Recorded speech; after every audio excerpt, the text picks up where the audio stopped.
will now be recorded. Um, so you say that you play with Josh? How come this is looking strange? Yeah, at Bowling Green, I played with Josh Harris. I think Shut he's up. two or 3 years older than me. Get out. So what type of player was he, man? Be honest with me. Oh, oh, Josh was a baller. Josh was so good. I mean, I talk. So obviously we'll talk name, image, likeness stuff, but I bring him up Yeah. in conversations from time to time, knowing that one. So he was drafted. I don't know what I think he was a sixth round guy, and he played in the league for like 3 years or 4 years maybe. Uh-huh. But when it comes to name, image, likeness, he was a massive name at Bowling Green, and we got, I think, well, even just from this level, we had 17,000 students or 18,000 students one year, Uh-huh. and then we become top 15 in the country, and then we have 21 or 22,000 students.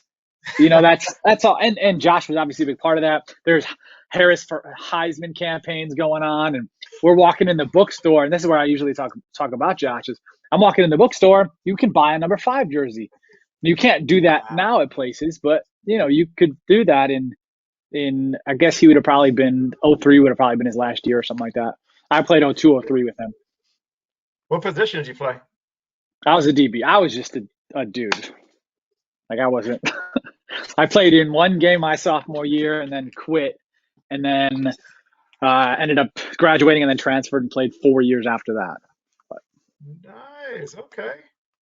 yeah, That's awesome, yeah. though. It's still the experience is still the same, man. Well, A lot yeah, of yeah. guys I don't mean, have that opportunity. I loved it. I'm glad I did it. Hmm.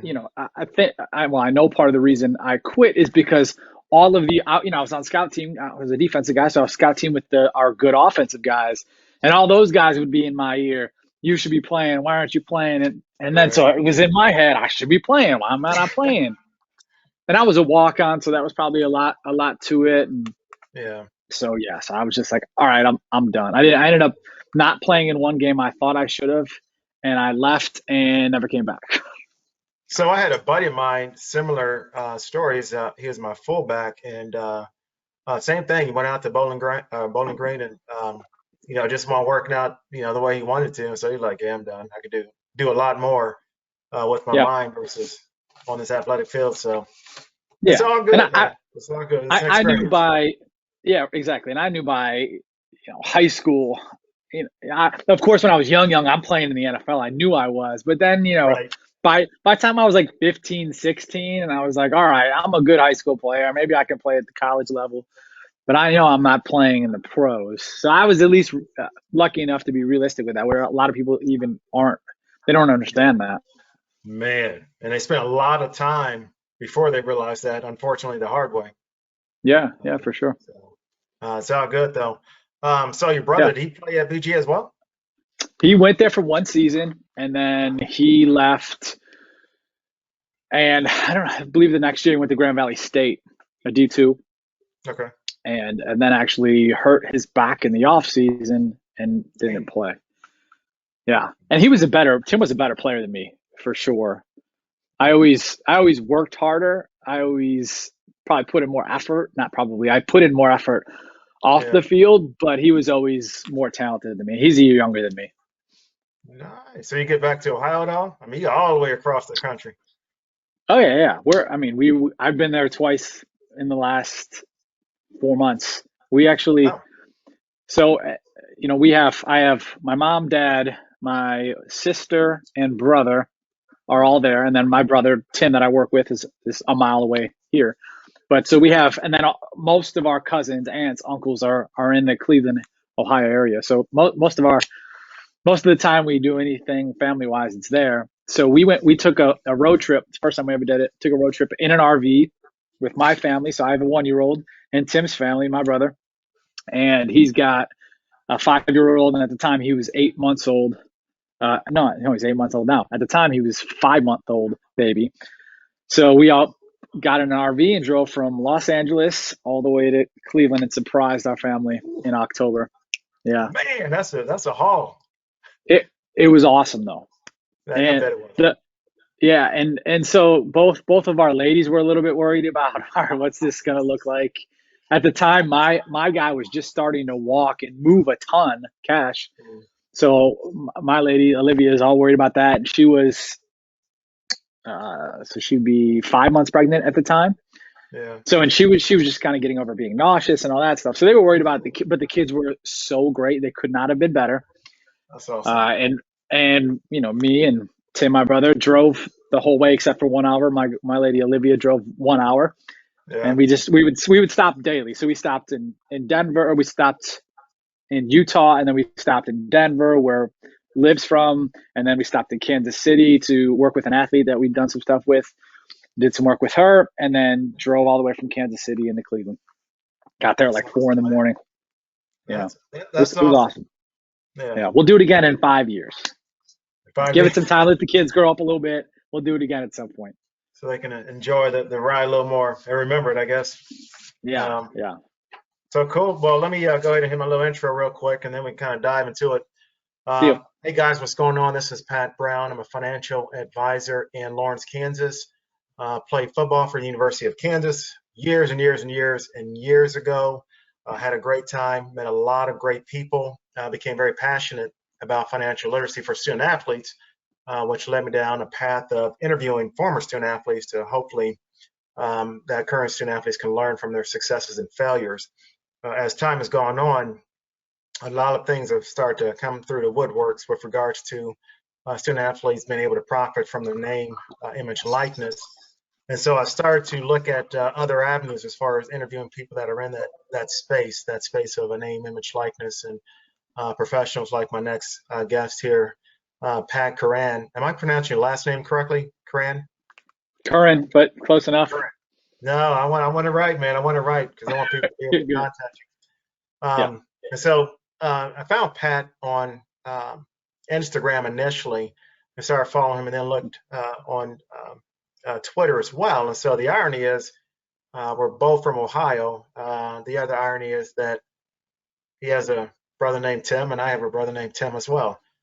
So what are the odds? Right. So at any rate, one of the things I really want to emphasize is that I just want parents as well as student athletes to kind of be exposed to what's coming down the pipe more or less. And as I mentioned Mhm. before, I just want to get people that are in that space. And so Pat is in that space with regards to branding and marketing. And Mhm. I just want to be able to just, discuss some little topics here and there. And then hopefully those that are watching can kind of take some nuggets away from it. And if anything, just become more exposed. So Yeah. um, Pat, man, if you could just go ahead and just dive into, your agency and kind of what you do for guys real quick for us. Yeah. So let me backtrack and tell you how we got into this and cut Sure. it down to a 60-second version. So, like By we all were means. talking a little bit, I was a high school athlete in Cleveland, Ohio area, then played at Bowling Green, quit as a sophomore, ended up graduating school, and then I coached in 2007. I coached Division III football at Oberlin College, found out I had a year of Oh man. eligibility. Yep, and then went in '08. I played at Ashland, so coached '07, played '08, and then I GA'd 2009, Shut 2010. up. Yep, yeah, and then I coached high school in 2011 and 12. So from when it comes to name, image, likeness, and this sort of deal, I've been on the side of a coach, I've been on the side of a player, and I've been on the side of. I actually worked in two different athletic marketing departments too. I worked at Bowling Greens and I worked at University of Central Florida. So I'm pretty well versed in how these different components work. And then fast forward to about 5 years ago, what we were doing with our company, Current Media Co., is we were working with big media companies on marketing and branding campaigns. So a lot of it had to do with fitness, and we were working with athletes, and that was with stuff like places like USA Today, CBS Sports, the UFC, Max Preps, and a lot of these projects we'd work with athletes, but we saw so many times athletes fumble opportunities, whether that be obviously at the time we're talking pro athletes for the most part we're Right. working with. The ones that are getting paid obviously are only pros, and they might have got a campaign and made $1,000 off it, and just a post on Instagram once. And a lot of people hear that and they're like, $1,000 a post on Instagram, great. Well, we saw it as this specific athlete could have made $5,000 over 3 posts, or maybe their value instead of 1,000 could be $2,000 per post, or whatever those things were. And then thinking about long term type plans. Well, and again, some of this stuff was like with UFC fighters, and Hmm. this person's making $30,000 to get punched in the face, and $30,000, then you take out tax, you take out paying management, you take out paying coaches, and you're making no money to get punched in the face. This isn't a long-term plan.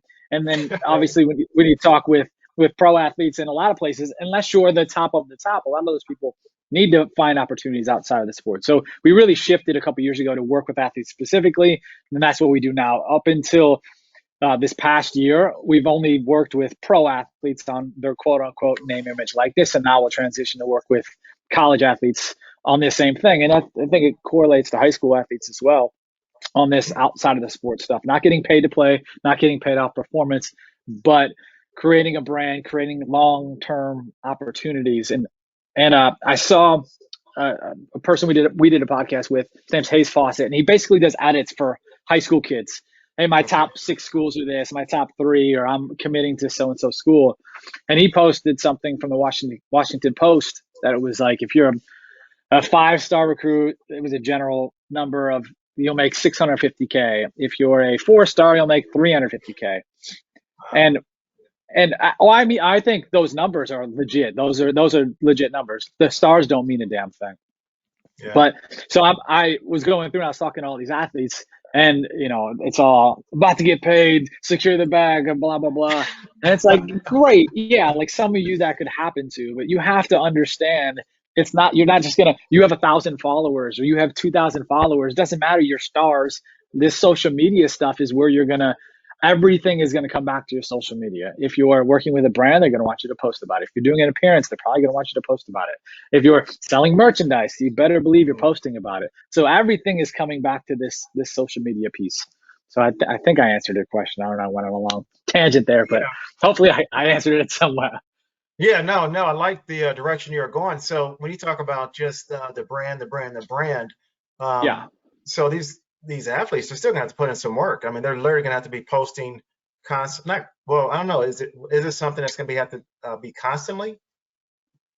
I mean, I don't know what constantly necessarily means, but Yeah. constantly could be 3 days a week. It could be daily. It could be multiple times per day. I think a lot of people, yeah, it will definitely take work. I mean, if you're Trevor Lawrence, Clemson quarterback, you don't have to put in any work. If you're Right. Justin Fields at Ohio State, you don't have to put in real work. Now, there will be opportunities like Trevor Lawrence could put together a QB program and make hundreds of thousands of dollars off of that today. Could have done it, when he was a player last month too. He couldn't have made the money, but he could have put together a program that thousands of people would buy, right?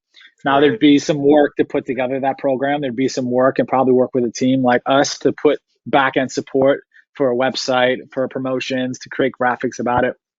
If you're selling merchandise, there's going to be stuff here and there. But I think a lot of people, not a lot, most people and most Mhm. coaches. So I don't think I mentioned this, but we've talked to 70 teams over the past 8 months about all this stuff too. And that's our focus has been football, and then men's and women's basketball are the schools, Okay. basically because they understand the recruiting component of it, and a lot of times their athletes are already kind of in this space, and it was an easier conversation. We don't have to convince them that their rower can make money off the name, image, likeness, although I'm sure they can, or their bowler, or those types of sports. Right. So, but in doing so, when you talk about building a brand, you look at building a brand when teams talk about it, when media is talking about it, Mhm. when some of these companies that are in the space talk about it. It's all about building your brand and sharing your football pictures and your football videos and your, Right. that's great, but how many tens of thousands of football players are there? If you're the elite of the elite, yeah, great, you can do whatever basically, and things are going to happen for you. But we always talk about, show us you're more than an athlete, and like LeBron's whole deal. Why should I care about you than, as opposed to all these other people? Even if you go to this school that I root for, there's 120 guys on the team. Why should I root for you over other people? Why should I be invested in your process? Why should I, when you say use BlissDex, why should I use it? Why should I trust you? If you want to, I got an Under Armour case. If you say support Under Armour why should I believe you? Or my Calvin Klein glasses. Why, why should I trust you and then go support what you're doing and buy into what you're selling? So that's where all this outside of the sport stuff comes in, with the sport being the tool that really pulls it all together. So I just thought about this as you were talking. So what about, you have guys, what if they don't necessarily make the best choices? So is there like Yeah. another component to rebranding? If they were to, I don't know, they're in high school and they do some, off the wall stuff that now they have a bad Yeah. reputation. So is that another side of it? Well, I mean, I think that's like with anything. I mean, I talked to a kid who got in trouble in college, transferred, Mhm. went to another college, and it's all, one, you've got to own what you did. I think Yeah. if that's the route, you've got to own what you did, or at least own what happened to you. Understand Mhm. that you've changed and you've learned, and you're shifting how you're acting moving forward. I mean, it's tough in today's world and cancel Yeah. culture, and you do Yeah. something dumb at 17. I don't know how old you are, but I know you did some dumb shit at 17, but nobody saw about it. Just like I did lots Right. and lots of dumb shit at 17, and nobody knew about it Shh. but my Whoa, whoa, friends. whoa. Cut, cut, cut. Right, No, cut. right. Right. And now it's you're 17, you do something dumb, and everyone knows, and it's Yeah. always held over you. And it's like, I mean, you murder somebody, okay, yeah, yeah. There's probably not a second. There shouldn't be a second chance. Right. But there's a lot of dumb stuff that people say and do, and I very much believe in second chances with all this stuff. So like you do something, you have an issue, let's adjust, shift, move forward. Knowing that could be, in today's world, that may be something that's always going to stick with you too. Mm, that's true. Yeah, like I said, I didn't think about that until you were just talking there for a second there. Um, when you start to talk about, what should parents know, about this whole process? Yeah, Obviously they're everyone's brand new. It's a moving target for the most part. yeah. But I guess what would your advice more or less kind of be to parents as far as what they should either know or what they should try to understand?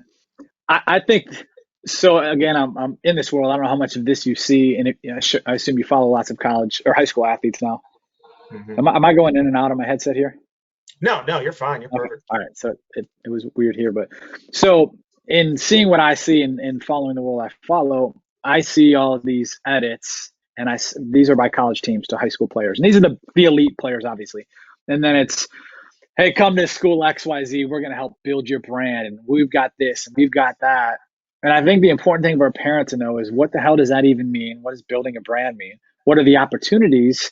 And how, if I go to your school, how are you actually going to, or if my son or my daughter goes to your school, how are you going to help them build their brand?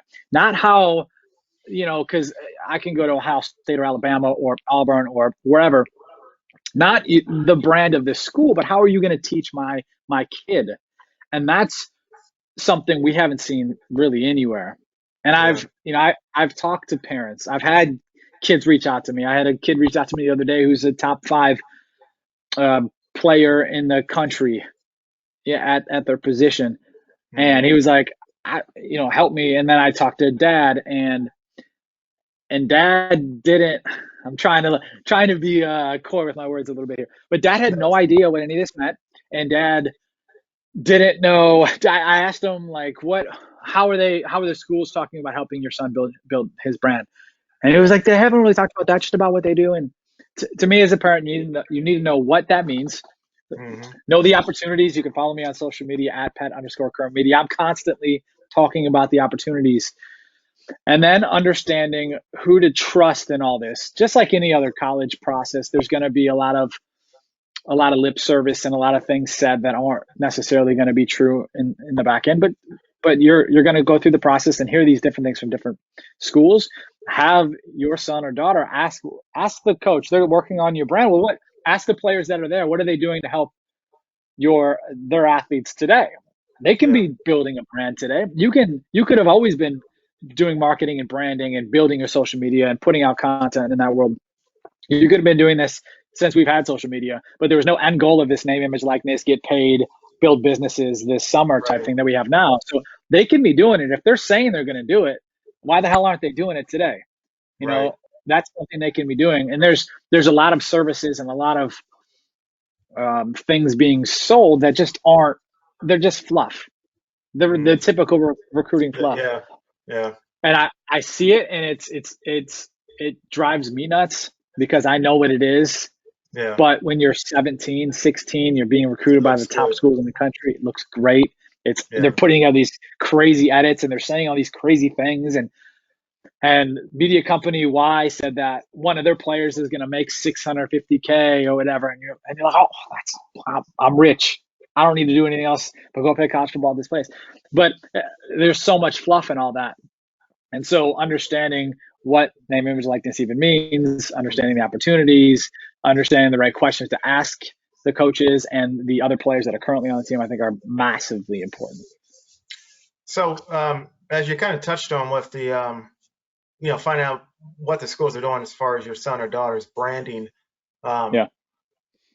is that going to be more of a universal? How specific can, I guess, one organization be if it's just, hey, we're going to brand this team, now we're going to brand these players? Are they Yeah. just going to do uniform things? Is it going to be really specific to that player? Would they want to go to a Pat Well, versus, their, yeah. So here's and this is what we talked to schools about doing is we wanted to work with schools. I've had some just like educational pieces that we put out and done with schools. Like I talked uh, to the entire Tulane athletics. I was part of a panel and there was 350 athletes on there. And that was just like information, ask questions type thing. But yeah, what schools can be doing and should be doing is not doing base level cookie cutter type stuff. They yeah, can and should be. They're multi gajillion dollar companies is what they are as a football team or basketball team. Is they should be having base level cookie cutter education type conversations. Then they should be working, and this is what we want to do, is work in small groups and then work in individuals, because you and I are very different. We might have played college football. My brother and I are very different in how yeah. we would have built our brands when we could have built our brands in that world. So everybody's so different. You can't just say share content, build your brand, great job.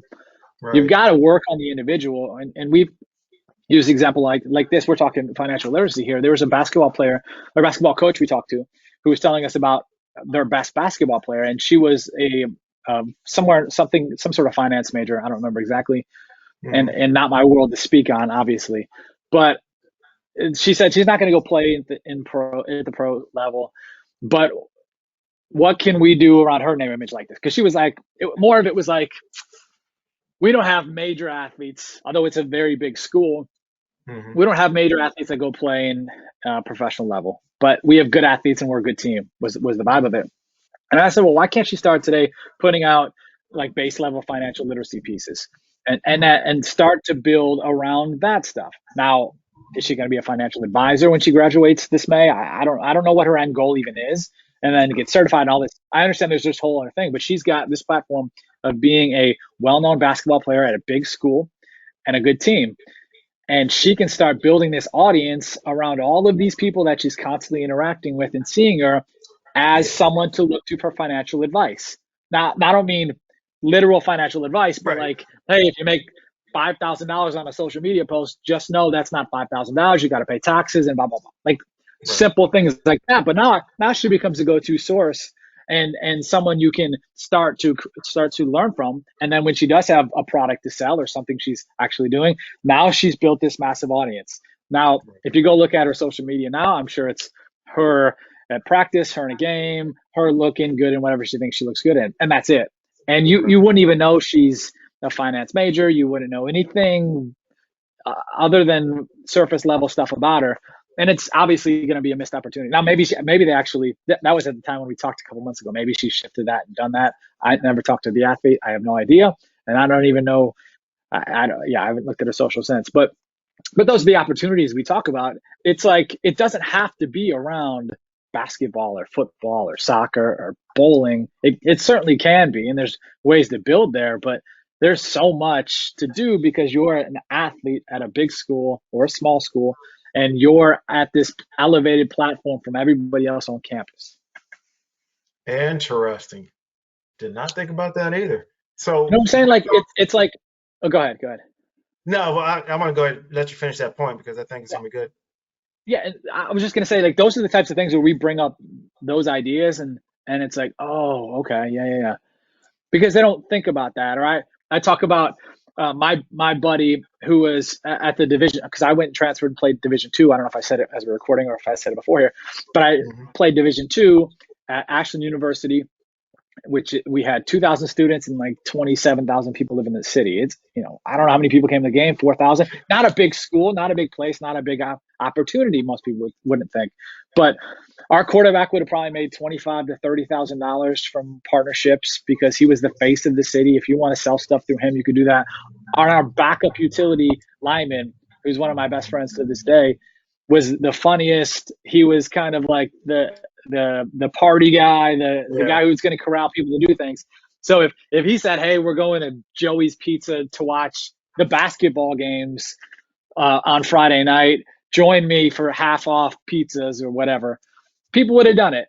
And so that would have been the person that people would have that the local businesses would have gone through to help sell stuff. So Yeah. it's not always the big names. It's not always the people with the big Interesting. audience at the big school. There's opportunities across the board here. So that, and again, I don't even know if you would even know this, but from I guess a time frame to build someone's brand, Yeah. I mean, how long would that necessarily take to build a brand the way that you would see fit to build it when they hit I, school or yeah. college? I don't know if there's a that That's time frame that matters. Yeah. I would start today. I would hear this and go like, what can I do? What are my opportunities? How can I start doing things differently moving forward? yeah.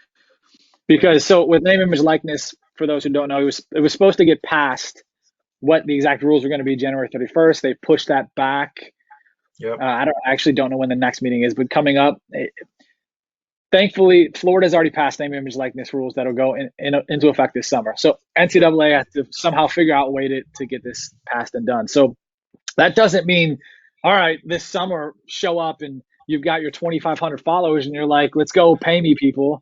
You know, Right. even just simple numbers. We'll usually say this to people. So if you have 2,500 followers today and you have 7,500 followers this summer, obviously there's more value to that.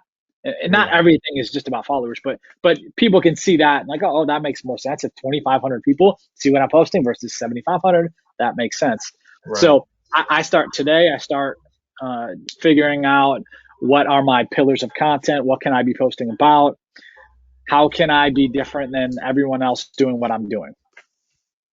Awesome. Awesome. And so you probably, I guess the information would be somewhat the same. I was going to ask, so what you tell players, but I would Yeah, imagine be the very same as kind of as far as parents, ask questions, same so thing. forth. Same thing. Yeah, it's and the players. I'll talk to them about their social, and I'll say, so we talked in that Tulane conversation. I talked.